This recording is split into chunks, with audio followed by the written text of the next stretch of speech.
Hello and welcome to our first edition of SCLC TV for the year 2020 as we celebrate Dr. Martin Luther King Jr.'s birthday and also mourn the passing of a civil rights lion.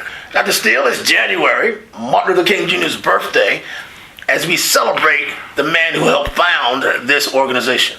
Yeah, as you know, Dr. King was co-founder. And, man, I was just thinking every day I get up that the spirit of Dr. King, first of all, second only to Jesus Christ, because of my involvement for many, many of years. Not that I'm that old, but maybe 45 years I've been involved directly with the movement, but I'm in his position. And you have to feel something special.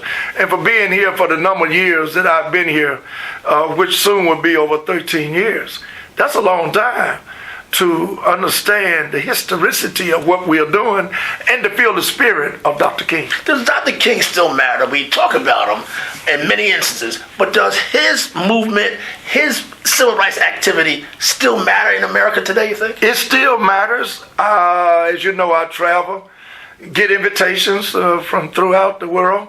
Most recently back in November, I was in Rio de Janeiro.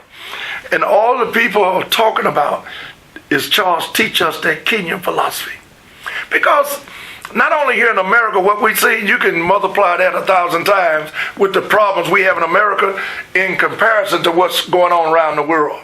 The infrastructure of democracy, freedom and justice. You know all the hell we catch here in America, multiply that 1,000 times around the world. The other people say that we only cherry pick what quotes of his we use and practice, that many of his messages are not really followed. Dr. King was killed for two reasons, and I say this very repetitiously. Two reasons: his opposition to the Vietnam War, also his commitment, totally, absolutely committed to helping poor people and to eradicate, all of this related to poor people, to eradicate poverty from America. The Poor People Campaign. Opposition to the Vietnam War and the Poor People Campaign. Those two reasons why he was killed by the system. You say the system. You think the system is still rooted against those poor people? The system has always been against poor people, oppressed people. This system has, and no other system of government has ever gone out its way to help those who are less fortunate.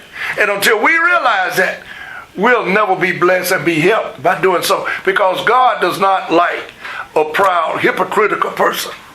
The civil rights movement was blessed by the presence, the activity, the activism of Reverend Love, who just passed and you eulogized a little while ago.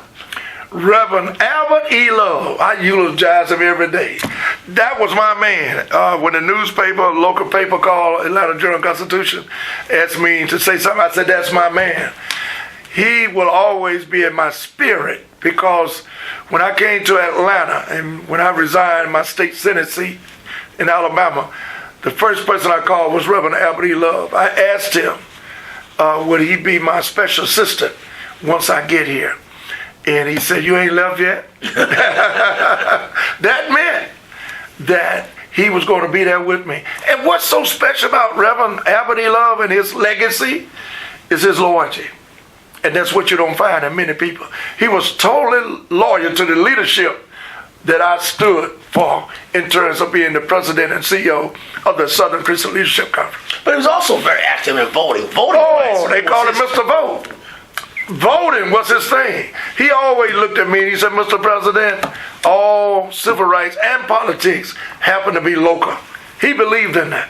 He said we miss a lot of opportunity by not focusing 100% on the local issues that we're confronted with every day. That's still an issue. We still don't vote in the numbers we should. Is that correct? That's correct.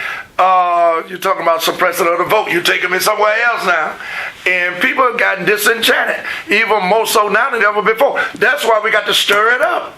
We cannot allow people to get disenfranchised and disinvolved and disenchanted in terms of what has taken place in their lives in terms of economic development and lack of economics. Speaking of stirring it up, you, sad to say, or proud to say, one of the remaining few are still stirring it up. I mean, Reverend C.T. Vivian is aging. Reverend Joe Lowry's in his 90s.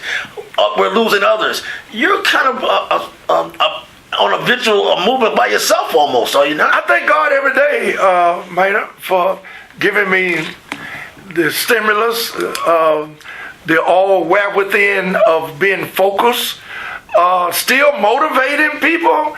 Why do I say that? Because I get calls going all over the world, as recent as last night, and gonna do a workshop on the Hill. That's not the Hill in the bottom that I grew up in, but the Hill in Capitol Hill in Washington D.C. The Hill. I'll be doing a workshop there the latter part of January, and they saying it's a demand for it. I speak the truth, man. I'm 73 years of age, feel like I'm 18. God has instilled the belief in me that I'm his sacrifice, and I don't mind saying that. SCLC 2020, still here, still on the case. I'm Maynard Eaton. See you next week.